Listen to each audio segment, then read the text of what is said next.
So after a bit of messing about, I've got the diff in. I've got this gauge. I put this gauge on. I found a good place to put this one because the digital one was a little bit tricky to set up and get it to 0. This one's not too bad. But so we're on 0 there, and we've got 6.5. See, that's just about right. Pleased about that. So we can put the bearings on there. But before we put the bearings on, we're going to check the markings of the teeth and make sure that they're running good and it turns nice, you know. That's what it wants. Now I haven't set up the pinion yet. I've just taken up some tension. So what we're going to do now, I'm going to have a bit of a break because I've been on this for hours.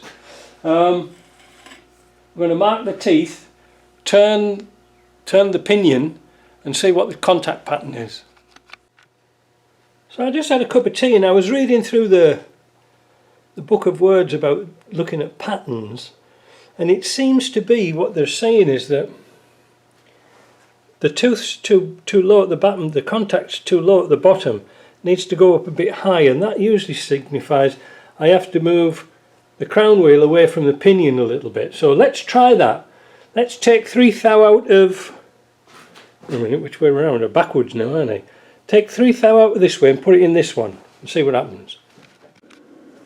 So I took 3/1000 of an inch out of here and put it in here, thus shifting the crown wheel this way a bit, and it's given us more backlash. And now if you look at the gauge now,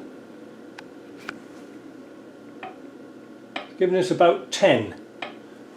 So it was on 6 before, so 3 thou, yeah, around about 10. That seems alright. I don't think we can get it.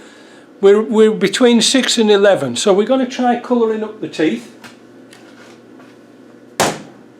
and see what difference that's made. Land Rover in their infinite wisdom doesn't tell you what pattern should be on the teeth. There's a coast and there's a drive, and you have to remember I've actually got the axle upside down, so I'm working ass first really, which doesn't help. I never realised it at the time.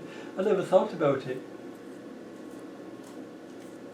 We only want to do about 4 or 5 teeth. Not too bad.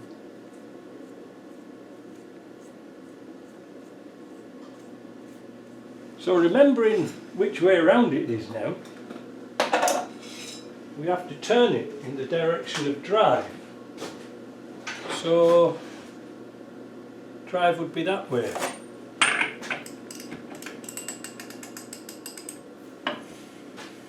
That way. Turns a lot better.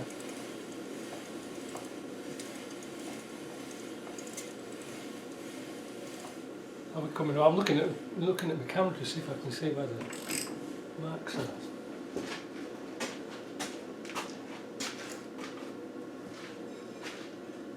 Oh, that's better. Yeah, wait a minute, see if I can turn it around a bit more.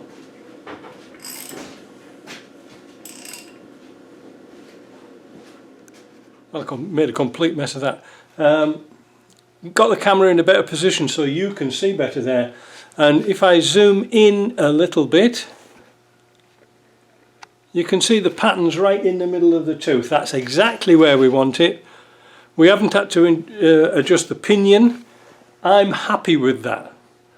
I'm happy with that. It feels nice, it's free.